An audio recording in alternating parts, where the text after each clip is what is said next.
AJ Preller went full AJ Preller, which made for a hectic deadline day and results in a Padres roster that doesn't have any clear holes and does appear to have World Series potential. We discuss Darnay trip, Derek Togerson. Derek, that was quite a day. My butt hurts, man. I didn't have a chance to get up off my seat the entire day because every time 5 minutes I get up, I go get a drink of water. AJ's done something else. I'm like, come on, man. I need to stretch my legs. But in the long run, it's a small price to pay. That's right. And you're the type of guy that likes to get his exercise in, get his workout in. We can tell by looking at you. Always. Oh yeah. Always. There we go. There it is. There it is. That doesn't come from sitting on his behind all day, but we got to have days like this. And it was a fun day to sit there and scroll and play catch up because that was a lot. That was a lot. And it started early this morning with Mason Miller and continued right up until, and I think beyond the deadline with a move or so here or there as they button things up. And so much to discuss. Never a dull moment, never a dull deadline. Certainly not the case today. So we'll get into all that. And we just heard from AJ Preller, so we'll share some of his perspective, what he had to say about the acquisitions, the deals, the departures, and of course, the guys that will be joining the Padres very, very soon, starting Friday against the Cardinals. Thanks to OGs, the sponsor of the On Fire podcast. Appreciate all they do for On Fire and the NBC7 sports team. If you're looking for a place to get a good bite, hang out with your peeps, and catch a ball game, OG is a place to do it. Tons of TVs, regardless of what your sport of choice is. Obviously, baseball right now. We are almost August, which means almost college football season, a few weeks away. And of course, the NFL shortly to follow. So OG is a great spot to catch a game, get a good meal, awesome beer list as well, and a bunch of locations around San Diego County. So shout out to OGs. Appreciate all they do for the On Fire podcast. Without further ado, the welcome music.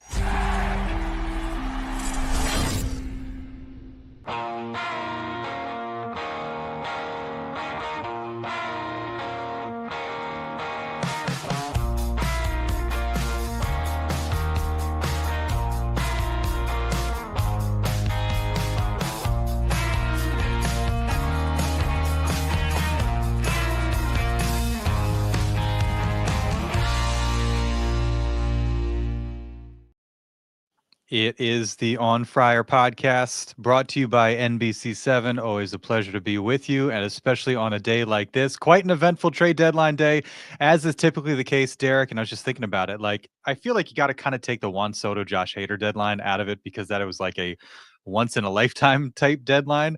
Apart from that, is this my 6th or 7th year covering the Padres? Maybe the most electric deadline day that I've experienced. I remember 2020 being fun, but from the first thing this morning with the Mason Miller deal, this one was quite a ride.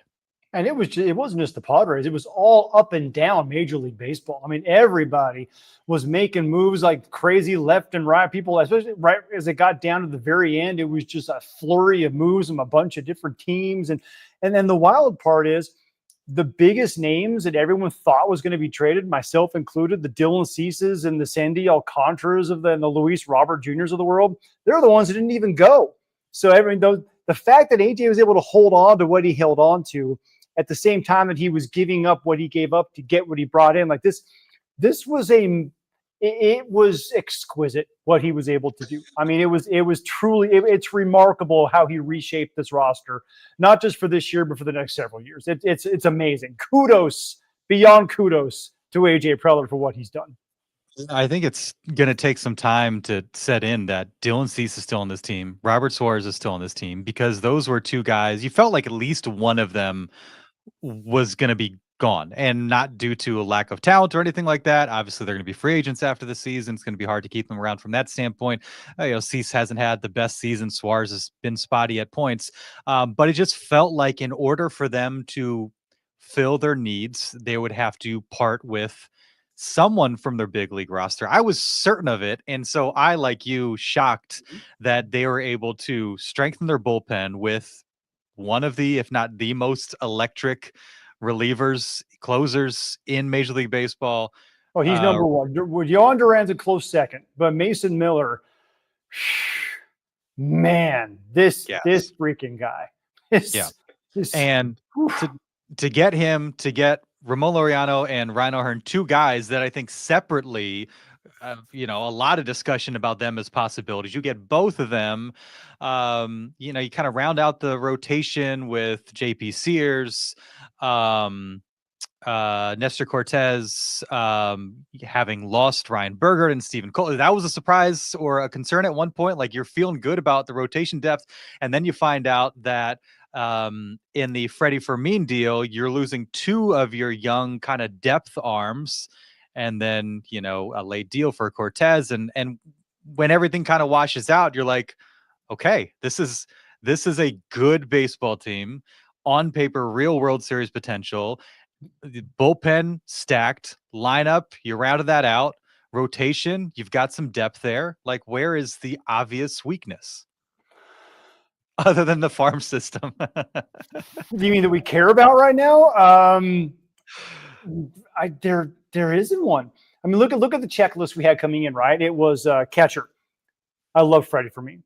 I talked to AJ Preller just a little bit ago. I'm on the call you were on as well, Darnay, about Freddie Fermin. I love the addition of that guy. The only reason he's not probably an all-star is because he's sitting behind a future Hall of Famer, Salvador Perez. He's controllable through 2029. So catcher is taken care of. Left field, Ramon Laureano, a guy who's always been a defensive wizard. His bat finally caught up to his glove this year. He's already, before August, set career highs in home runs and runs batted in. I need help at DH/bench. Ryan O'Hearn, a guy who tweaked his approach in the offseason, having a career year. His OPS this year, 100 points higher than his career average. So you get those two guys to come in here to help out the offense. You needed help with length in the starting rotation. Okay, you sent out Bergerts and Kolek, who, again, both high upside guys. They were tremendous, 115 the third innings combined, sub-4 ERA from those guys. Kudos to them. It was awesome. JP Sears is an established guy who hasn't missed a start in 3 years. You get him out of Sacramento and bring him into a pitcher-friendly place. He's got a track record. He's going to be even better for the Padres than he was then. Plus, get another lefty like Nestor Cortes. Nestor Cortes is this year's Martin Perez, right? He's a guy who was an all-star a couple of years ago, a lefty who's kind of coming off the scrap heap, coming off of an injury, who can come in here and work his magic with Ruben Niebla and give you something. He's only 30 years old. Give you something if he goes back to anything close to what he used to look like with the Yankees. He was an all-star in 2022. Last year, Martin Perez was an all-star in 2021. They're close to the same age. This is like, it's deja vu all over again with what they did with the deadline last year. It's like, I love everything they have.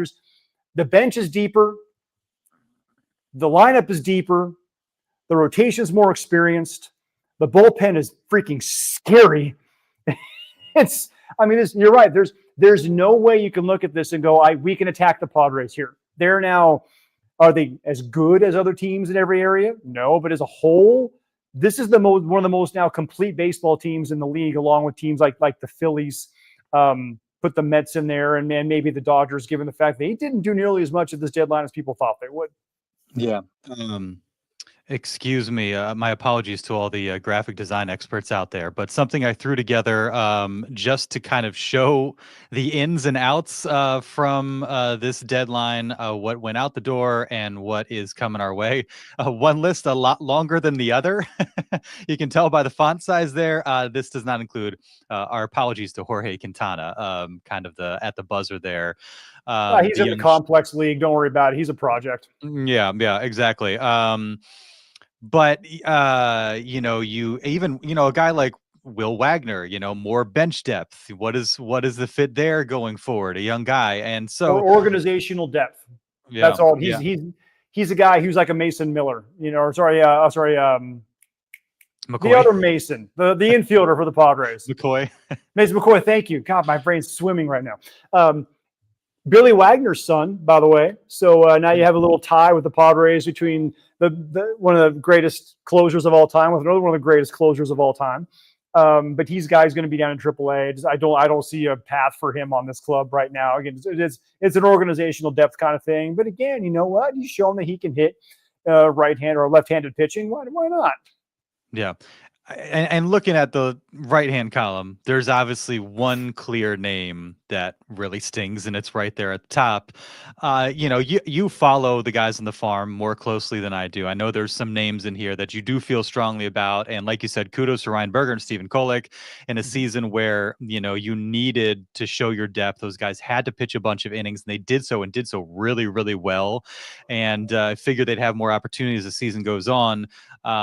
You ship them off, and then just, who else is left in the system other than Ethan South? I mean, it's Brandon Valenzuela. I feel like we've talked about Brandon Valenzuela since this podcast started. Hopefully he gets an opportunity. But it's so funny, we talk about, okay, what's left? How much depth do they have in the farm system? What are they going to be able to move? And they pull all this off, and like you said off the top, you still have Cease, you still have Suarez, you still have Jake Cronenworth, Luis Arraez, guys that were just kind of thrown out there as, hey, maybe these are trade possibilities. It is mind blowing, and again, we'll see who among these guys make this trade deadline sting. Obviously, Leo De Vries at the top of that list. Is he the James Wood out of the situation? Good chance there. But this is about winning now. This is about winning a World Series now. These guys aren't going to contribute to that other than Kolek and Bergert. The guys in the left-hand column do make this a team that has real championship aspirations. And clearly, if you've been following AJ Preller and this organization the last 5 years, that's what it's all about. Mason Miller, JP Sears, and Freddie Fermin combined 11 years of contractual control. And they all have, it's one thing that I've learned over the years is it's great to have prospects. It's great to have really talented guys in your system, but I will take almost every single time. I mean, let's talk about like a Steven Strasburg, a Bryce Harper, a Fernando Tatis Jr., who you look at in the minor leagues and go, that looks different. I will take an established big leaguer who's early in his career and already has a track record over kids with loud tools. And Leo De Vries absolutely has loud tools. There are some concerns about whether or not he's going to be able to stick in the middle of the infield. Shortstop, maybe not his position, doesn't have the greatest foot speed in the world, whatever. I think the bat's absolutely going to play, especially as a switch hitter. But he's in A ball right now. He's not going to be able to help this team for the next 2 years, whatever it may be. You never know if he's going to get hurt. You never know what's going to happen. So what the Padres did was they added a bunch of guys who can help now and for the next 3 years. And oh, by the way, you can go sign somebody else on the international market. You can go add another draft pick out of college. You can add these guys to the system, which they continue to do. And Chris Kemp and his scouting department deserve an immense amount of credit for being able to quickly restock the farm system every year because they are able to identify talent, and that talent turns into something other teams want early on in their minor league careers. It's not a single one of those guys that was traded today is above double A.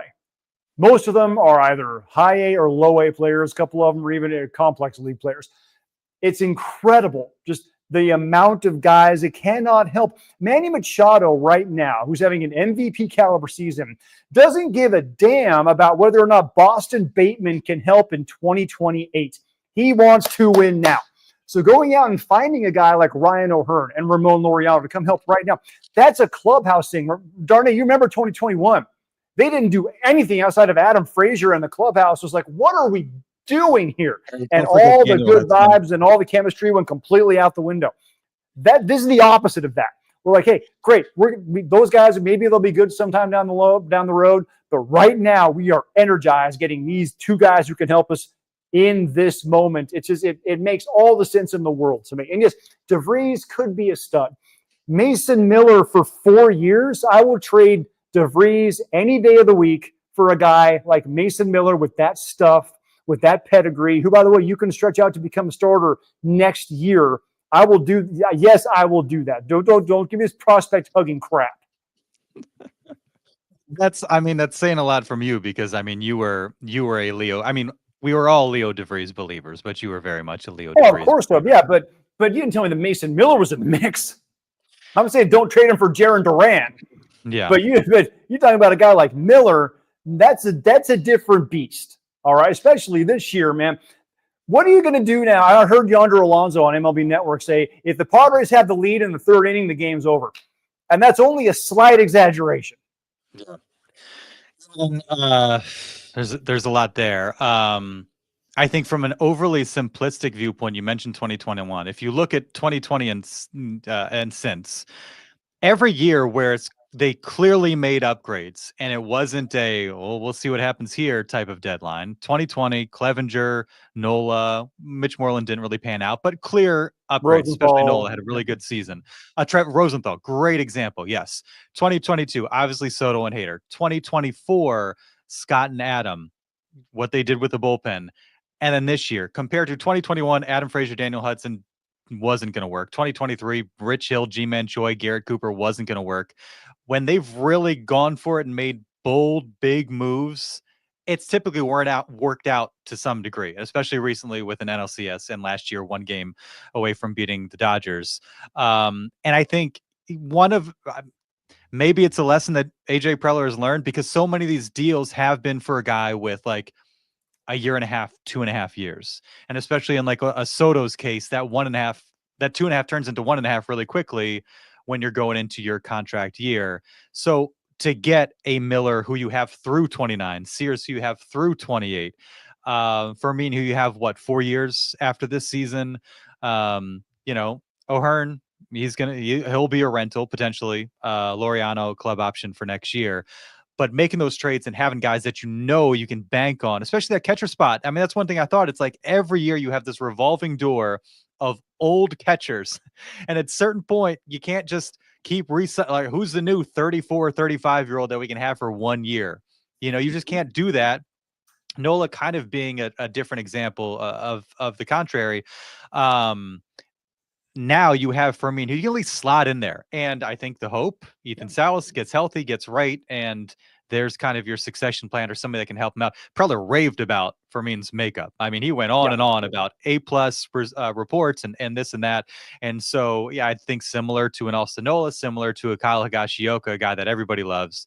It sounds like Freddie Fermin will be that type of guy. And so how about this on Fermin? Freddie Fermin this year, 5th best among catchers in defensive runs saved. He's caught 150 fewer innings than anybody else in the top 10. That's how good that guy is behind the plate. Yeah. Upgrade behind the plate, upgrade offensively. And Preller said, hey, we're going to huddle together with Schultz and Yebla and the guys and figure out kind of what the catcher situation looks like. Hey, hats off to Elias Diaz and Martin Maldonado for what they've done after the All-Star break. If I had to guess, Elias Diaz and Freddie Fermin, from here on forward. Another shocker, Luis Campusano survives the trade deadline. I mean, I just assumed he'd be a throw-in for some minor league arm or random piece, or even in like the Freddie Fermin deal. 2 pitchers, take Luis Campusano as well. The fact that he survived, I'll never understand. But hey, but it'll be very interesting to see exactly who survives from that catcher mix and what that looks like going forward. And you mentioned the closer of the bullpen situation as well. It's one last note I wanted to touch on.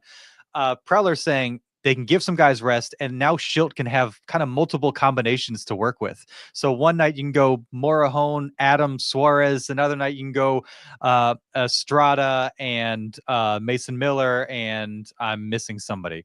But you can give some guys some rest. It doesn't have to be the same 3 or 4 every single night. Now, to your point, if you have a starter that's just going to get you through 4 or 5 innings, then you can throw all of them out there. And especially in the postseason, that becomes, a nice asset to have. But another thing that'll be interesting to watch going forward is just how they deploy all those arms, what the combinations look like from one night to the next. Mason Miller, have I mentioned he throws 104 miles an hour? I love this kid. He started his first 3 years at a Division III school. Division III. Nobody wanted this guy. He did that Division III school. Then he goes to Gardner-Webb, which is in like the Sun Belt Conference or something like that, or whatever for 1 year, and then ends up throwing like he does with the kind of velocity that he does. A's stumbled on him. It's incredible that so many people can miss on somebody like that, or if he was a late bloomer or whatever it was. His nickname is the Slim Reaper, which is awesome because he's 6'5" and 200 pounds, and he snatches at the other team's souls at the plate. It's nuts just how this guy can impact a game, because he walks in. I have one knock against him, just one. He uses Nickelback as his intro song, and that's going to have to freaking change. Stop and stop. No more. Okay. I hope the Padres call an audible and just play Blue Oyster Cult and call it a day. All right. No more. Don't play no Nickelback, because I don't want to have to leave hearing that and leave the ballpark and not witness the velocity coming out of that man's hand. That would not be fun. No. But, and the other thing is he wears number 19, so he's not going to be able to obviously do that in San Diego. So maybe he'll just flip it and be 91. But when you've got a guy who is that's electric and that unique, it's something that I really hope every Padre fan goes out and just gets to see this guy throw, because talent like that doesn't come along very often. It's so weird and strange and unique to see a guy to be able to do the thing that he can do. Oh, by the way, he's got an 87-mile-an-hour slider that might be his best pitch. So it's so cool to have him. Like, Robert Suarez is your saves leader, and he might not be. Robert Suarez is the Major League Baseball saves leader, and he's now no longer the best closer on your roster. That's how crazy this deadline was for the Padres. Yeah, it's wild. And Preller, again, something that they will discuss going forward is if everything is equal, who is your closer? Well, for me, it's Miller. But if someone's going to have to either swallow their pride or their ego or something along those lines. Now, what this does is it guarantees that Suarez is opting out after this year, which we already knew was going to happen anyway. But even on that slight chance that he might want to stick around, he's going to opt out after this year. And maybe Estrada becomes a closer next year because Miller goes back in the starting rotation. Follow the same path as Seth Lugo and Michael King did so successfully, with Ruben Niebla leading their transformation. So. Miller would be my guy, because I think he's just more reliable down the stretch than a guy like Suarez is. But if Robert Suarez is suddenly your 8th inning guy, you're doing okay. Who would you give the ball to, Darnay? There was it feels like Mason Miller is the guy, especially when you are considering kind of what does the future look like. And if Mason Miller is more likely to be part of your future going forward, then that kind of makes sense for him to be that guy. And look, they worked it out last year. We had the same conversation when they brought in Jason Adam and Tanner Scott. And if memory serves, it was typically Robert Suarez in that situation. And they deployed Tanner Scott to be the Ohtani killer in the postseason when he was up, in the 7th or 8th inning or what have you. And so, yeah, the good thing is, I don't know if there's a wrong answer at this point. You got a bunch of right answers as far as that bullpen goes. If there is one weakness for Miller this year, a bit more susceptible to the long ball against lefties. He's got an 844 OPS against lefties, and that is inflated by a slug, 4 homers, none allowed against righties this year. If you look at his career numbers, everything is pretty equal. 8 homers allowed to lefties, 4 compared to righties, but like batting average, OPS, all in this close enough neighborhood there. But when you throw the ball 104 miles per hour and somebody makes contact, ball's going to fly a long, long way. But that hasn't happened to him too much. Well, also remember, he's pitching in Sacramento. Okay, that place is a launching pad. All right, that's true. That's like JP Sears. They haven't even talked about him yet. Everyone's sleeping on this guy. Bring him down here. His ERA at home is like 0.8 of a run higher than it is on the road. He's given up more 14 home runs in like 40-something innings at home, and like 8 home runs and 63 innings on the road. Like, you get him away from that place, he's going to be a really effective starting pitcher for the Padres in the next several years. I love that addition to it as well. 619 Cam, our buddy, chiming in. I like all the moves for the most part, but think we overpaid for Fermin. Do the Padres need to advance late in the postseason for AJ's contract to be extended? I think, in the initial report for Fermin was Ryan Berger, and people were like, okay. And then it was Stephen Kolek, and we're like, was that really necessary? And I think, again, now with having Sears, getting Nestor Cortes late, you feel like, okay, that's probably fine. Could it have been Ryan Berger and Luis Campusano? I guess not. But again, I don't know if we're going to really lose too much sleep over that going forward. I think, this is all very interesting through the lens of AJ Preller and his status in the Padres organization. I think that's a real conversation to be had. Yeah. The first question there, overpaying for Fermin. Unfortunately, young, controllable, talented catchers are very expensive because they don't come around very often. So I think to get someone like Fermin, you're going to have to I agree, it is probably an overreach. But given the fact that catchers at the deadline are the definition of seller's market. So yeah, you probably did, but you also probably had to. As far as what the Padres having to advance late in the postseason, I think AJ did enough right now to put them in a position where if it doesn't happen, something's gone horribly wrong. So like if you look at he pulled every proper lever. Like if it doesn't work now, it's like then I don't know what the answer would be. But he's built the roster that needed to be built. So I think his job status is probably pretty safe, and I think it should be. Yeah, I agree. And I think, when the Mason Miller trade goes down and, his name kind of pops up, Leo De Vries, you're always wondering if he's going to get dealt during the offseason, during the trade deadline. AJ Preller's contract as it stands lasts through 2026. There is no guarantee that AJ Preller would still be around to see Leo De Vries arrive at Petco Park. One way to guarantee that he is around past 2026 is to continue to make the postseason and to have a talented roster that can make a deep run. And so, he could be a prospect hugger like everybody and say, this guy's too good to part with. But if you don't add a Mason Miller, if you don't make these additions and the Padres kind of fizzle and hey, the Reds are going for it, say they get bumped, they fall short of the postseason, 2026 rolls around, maybe there's more holes in the roster and aging stars and things don't go well. And all of a sudden Seidlers and Eric Grupner are looking at AJ Preller a little sideways. Like, I don't know, guy, this might be it. Things have kind of run their course.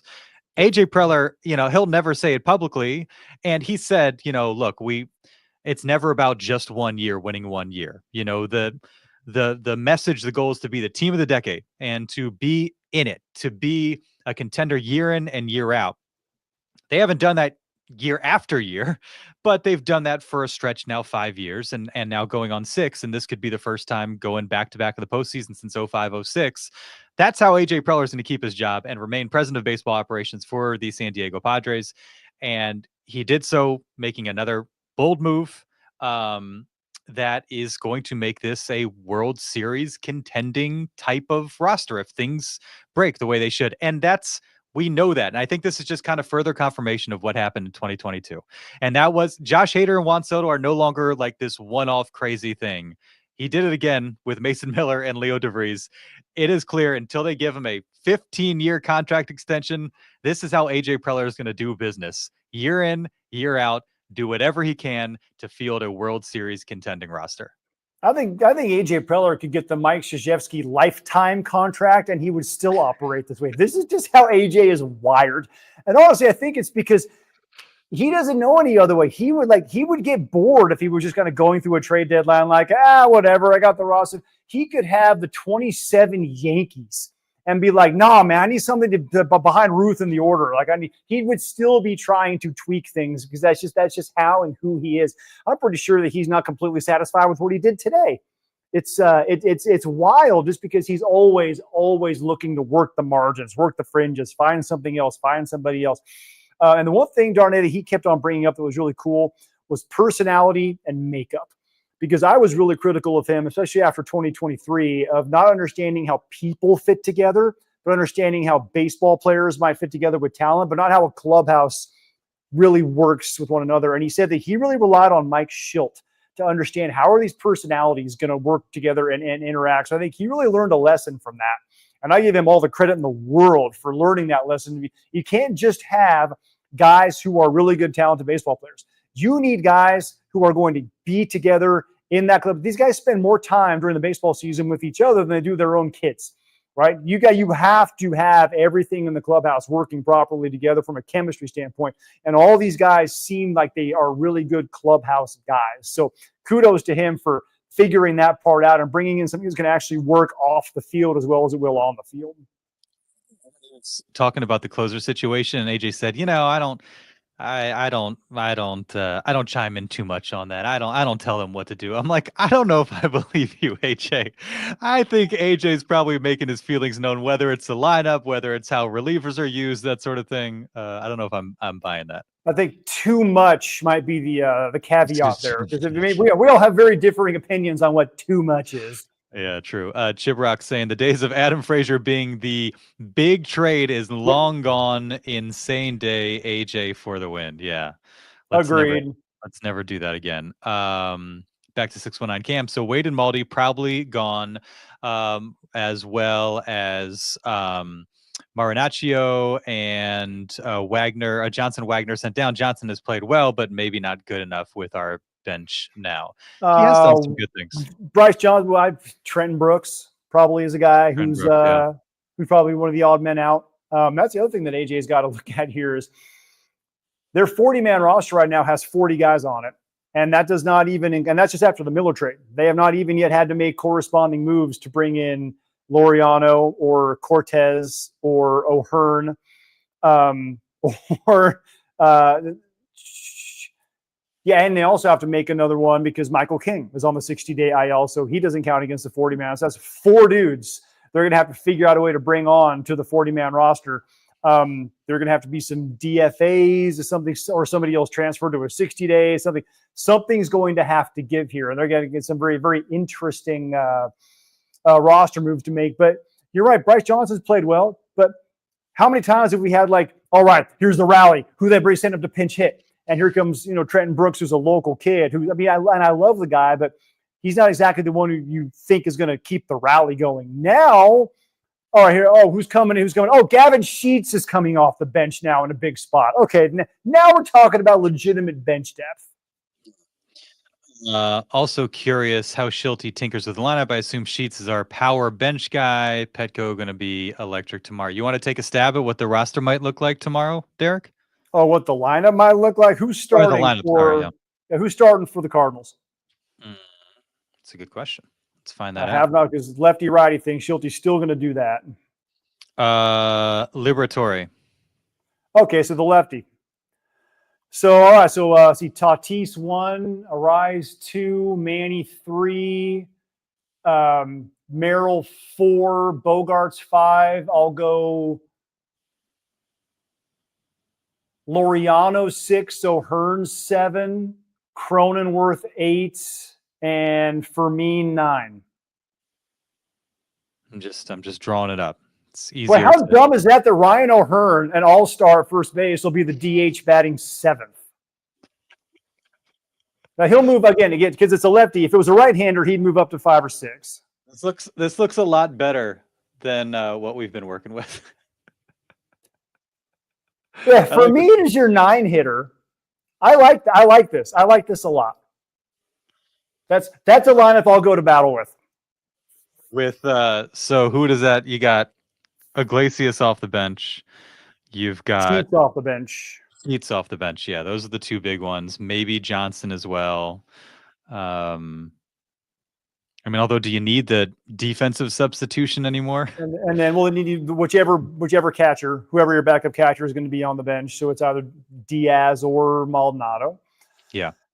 They can't keep all 3 of them just because one of them doesn't justify being on there as a bench bat. Would you? Yeah. Damn. The other thing too, sort of backtracking a little bit, is what does 2026 look like? You still have a club option for Laureano. You have your full outfield. You have your full infield. Except for Rise is free agent. So O'Hearn, Cronenworth, Bogarts, Machado. You could draw that up. If O'Hearn is not your DH, put him at first base potentially. You've got Fermin. You've got Pivetta, Darvish, Musgrove coming back, Sears, Vasquez, and you have your bullpen with the exception of Robert Suarez. Man, he's got Morhone has another year of arbitration. Jason Adam has 1 more year of arbitration. Jeremiah Estrada, remarkably, is still pre-arbitration. Peralta will be gone. Yuki, I think, has 1 more year. Yeah, O'Hearn's a free agent. Oh, that's right. Yeah, O'Hearn's a free agent. Forgot about that. Yeah, this team is like loaded. Yeah, there's pickups that are going to have to be made, and maybe you work something out with O'Hearn. Who knows? But like it projects well.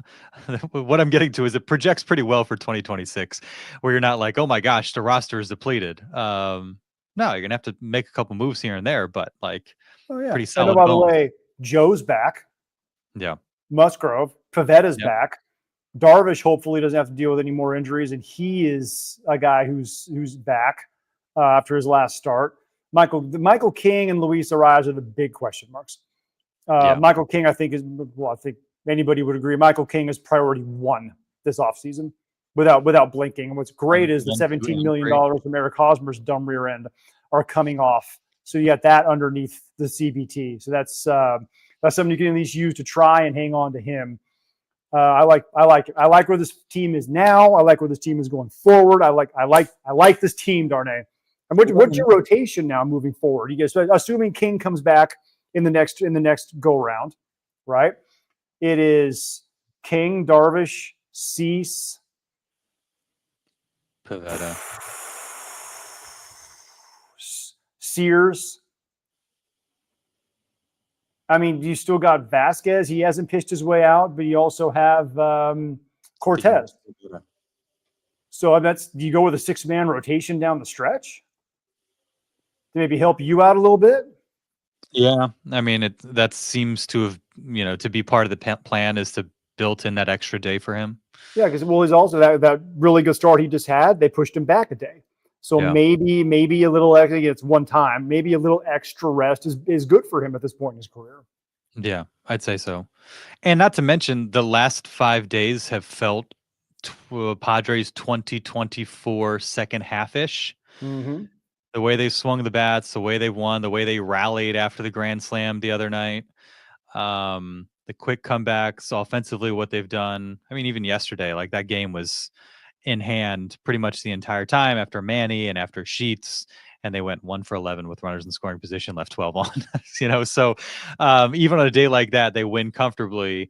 That's just kind of, they're starting to show some of that life. You bring Darvish back, and after a concerning start last week, he looks really, really good. Michael King is progressing well.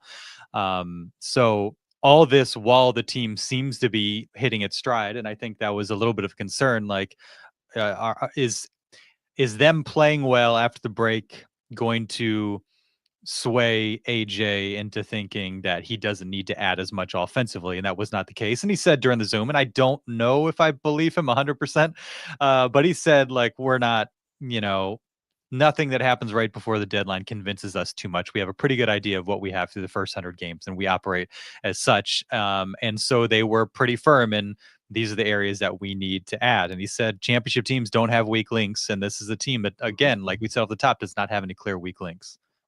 No, it does not. It's man. I mean, maybe the only thing I could think of is another high leverage lefty out of the bullpen behind O'Hearn. I mean, that's picking nits. I mean, Peralta's not really that guy. He's more of your 3-run swing kind of guy in the 5th, 6th inning. He's not your guy coming out there to be the left-hander to get dudes out like the O'Hearn's been this year. I mean, maybe adding one more of those types of guys would have been a good idea. But other than that, it's like the 7 horsemen now. It's great.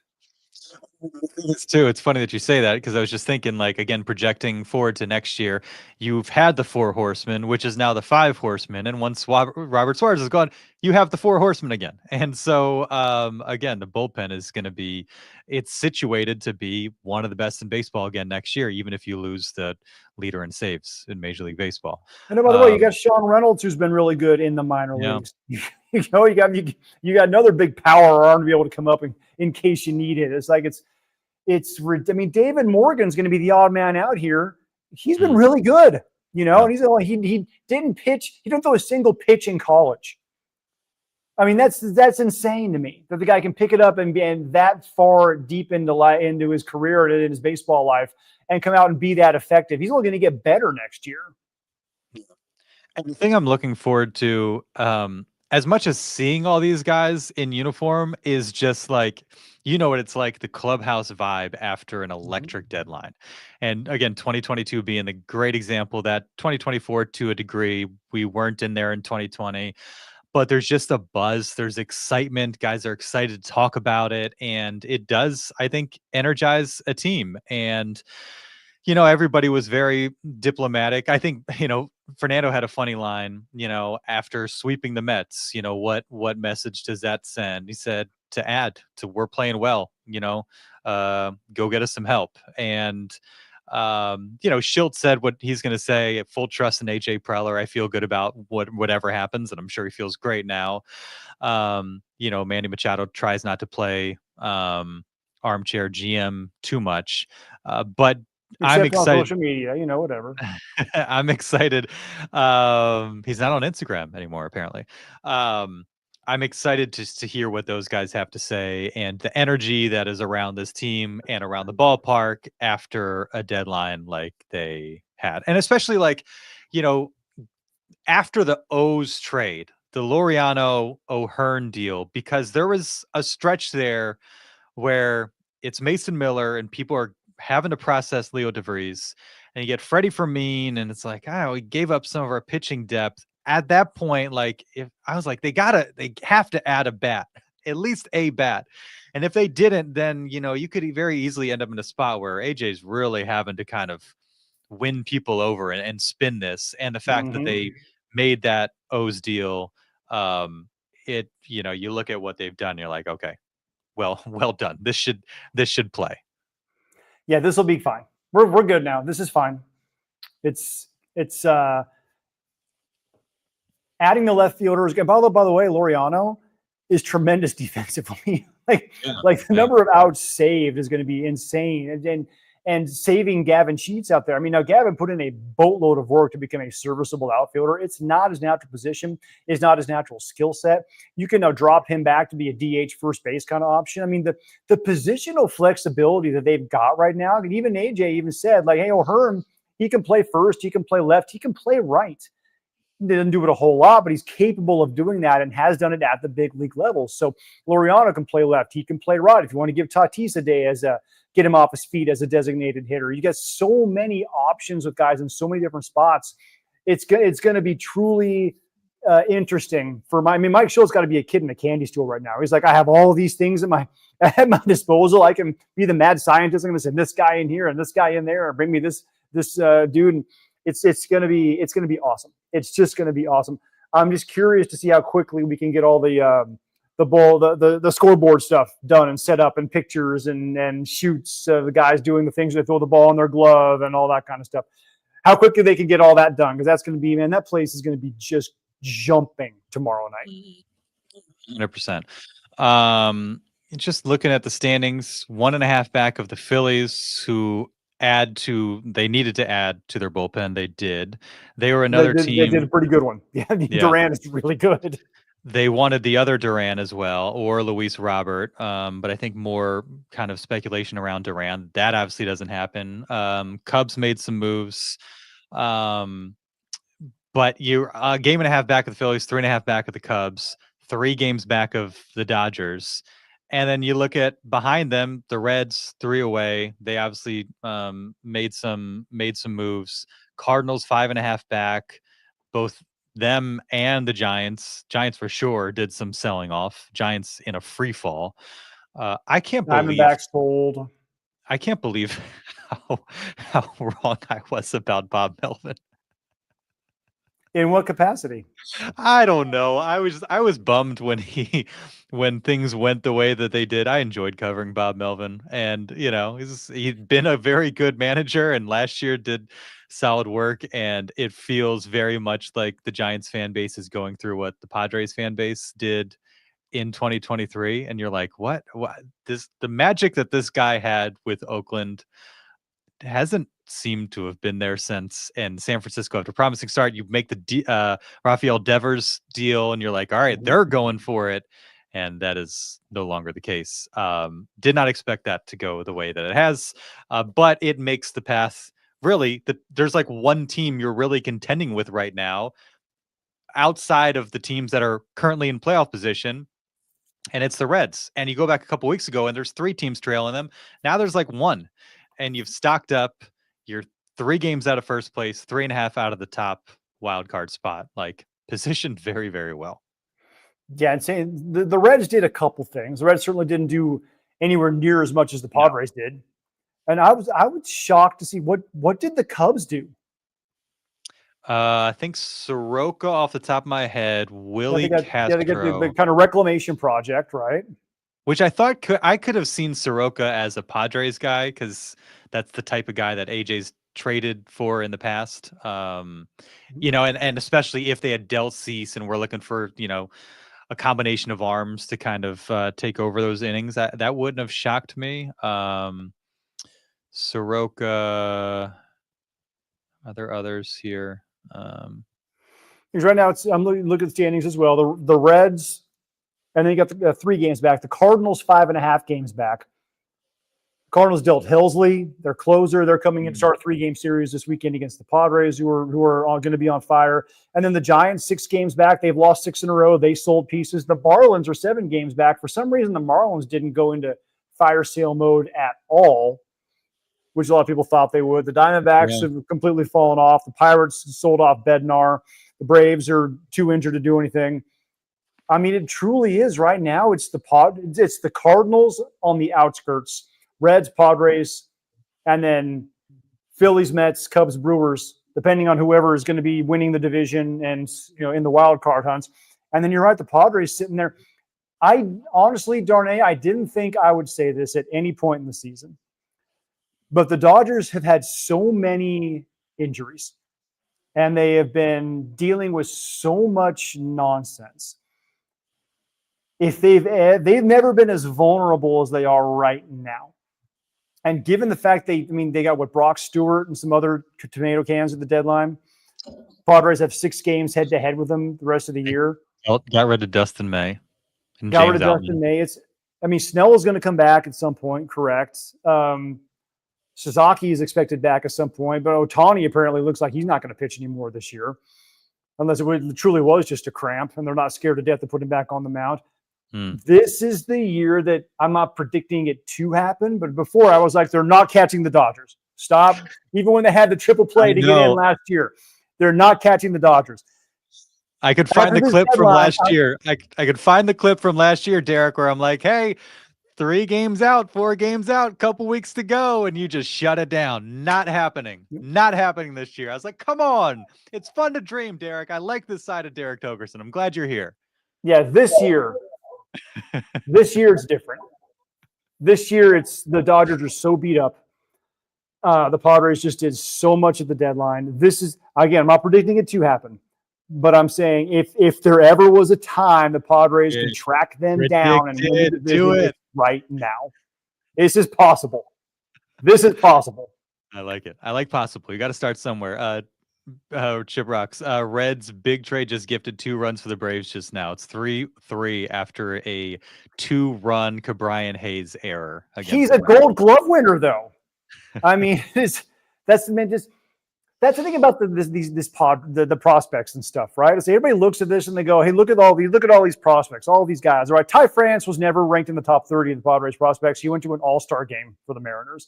Some of these guys who you get, like Mason Miller, as we said, was a Division III player.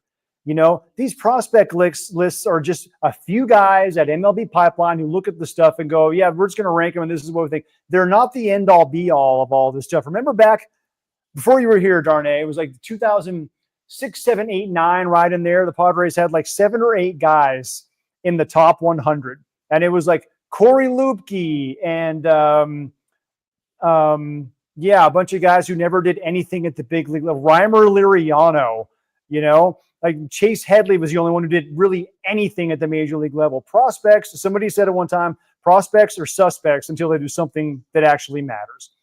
So yes, does it suck to get rid of a talent like De Vries? Sure it does.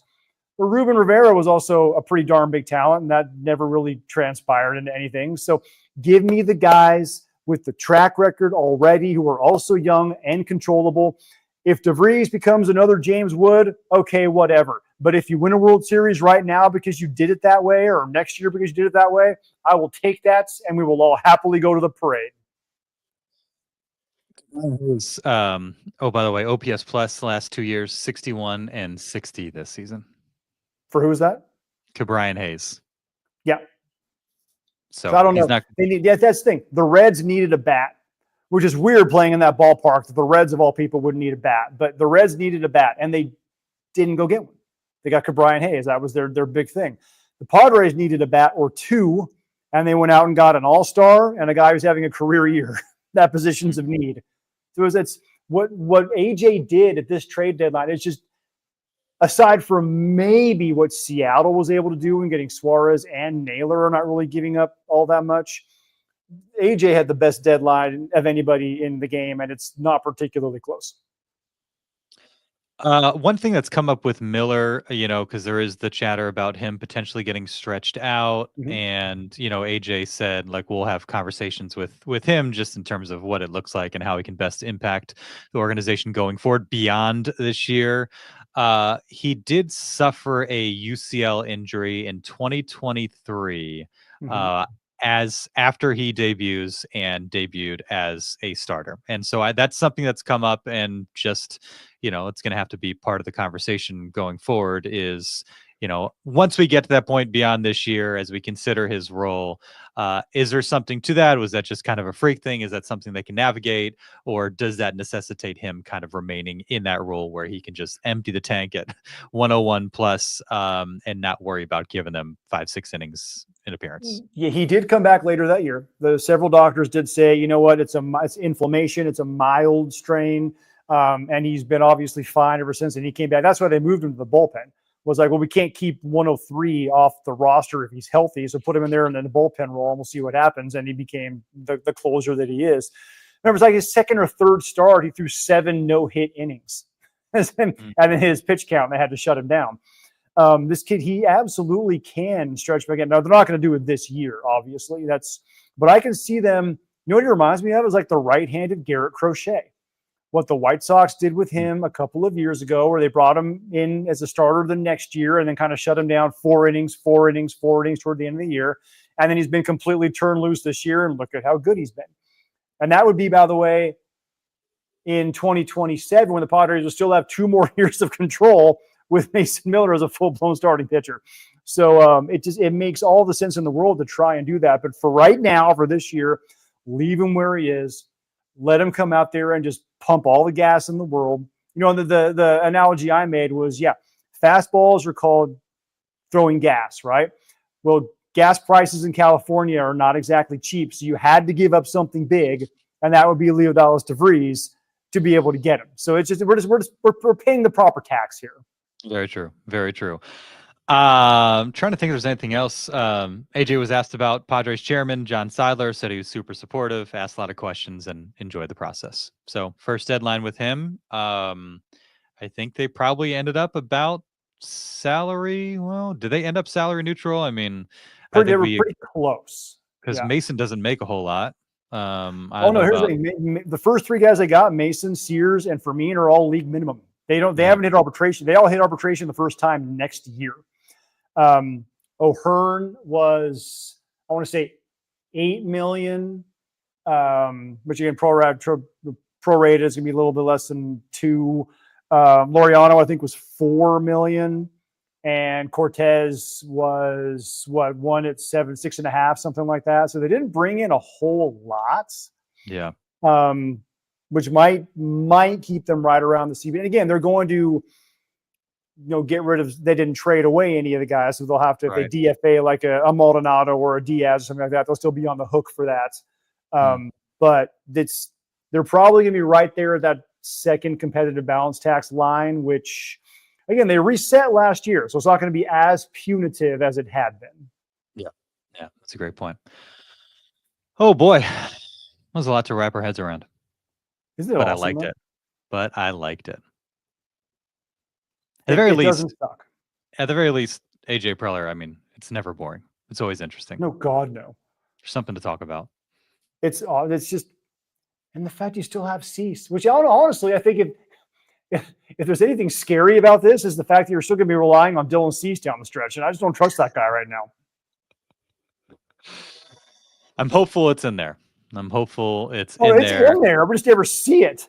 And he'll be, and that's what made, what was it, Monday? That's what made Monday rough, because it was one of those, and Schill kind of said it before the game, like, there's been games where you feel like, okay, he's cruising along, has a chance to do something special, have a good night, and then it's like a big swing or a big inning. And sure enough, that popped up. What was it, in the 5th inning? Gets a couple guys on, and then the intentional walk, and then the grand slam. And so that feels kind of a bit like a microcosm of Dylan Cease's season, where things kind of in a flash go sideways on him, and what could have been a pretty promising night ends up being one that I'm sure he didn't feel too great about, especially when he takes a comeback to the back of the head.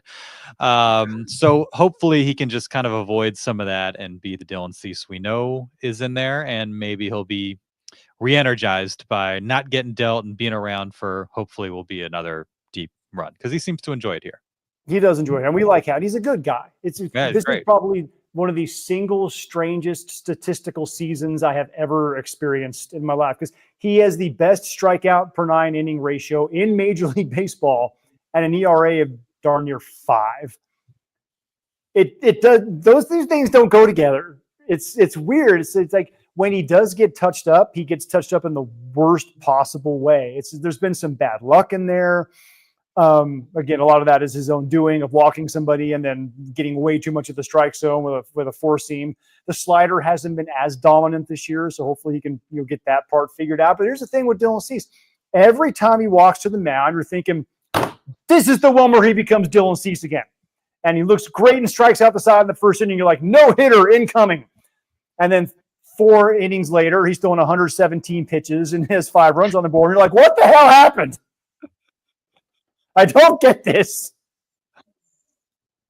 Well, we got more, hopefully more of the good, less of the bad. But we'll see. And, hopefully there's no regrets. I think the good thing with all this, 2023, they were like 5 or 6 games out, no guarantee of making the playoffs. And so it stings when you get nothing back for Blake Snell and Josh Hader, because how many of these needs could they have already addressed? In this case, if Cease, King, Suarez walk, you feel pretty confident they'll walk after a playoff appearance. So that makes it a little bit more palatable. We'll see. King is the priority. King is, without question, King is the priority. They should do what they did during that. You remember what else happened around that 2022 deadline? Joe Musgrove extension. That's right. Yes, they did. Can we make that happen too? If King was healthy right now, yes. However, the fact that he's been out kind of mucks things up. Yeah.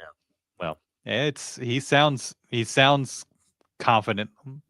Says he feels great. And so after his simulated game on Monday, a lot of optimism there. So hopefully we see him before too long. All right, Derek, get off your feet. Go pump some iron. Get that heart rate up. Get away from the computer. Yeah, got to. Oh, by the way, that's the last thing I will say is, how awesome is it that the Padres have stolen all the headlines on the day the Chargers are playing in the Hall of Fame game?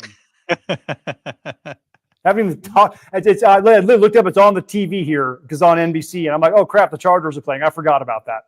Yep. No, and let's leave it that way. Plenty of other things to discuss. Oh, actually, important things that matter. Yeah, darn right. Thank you, Derek. Thanks, everybody. And we'll see how these guys look, and we'll talk about it in a week. See you then.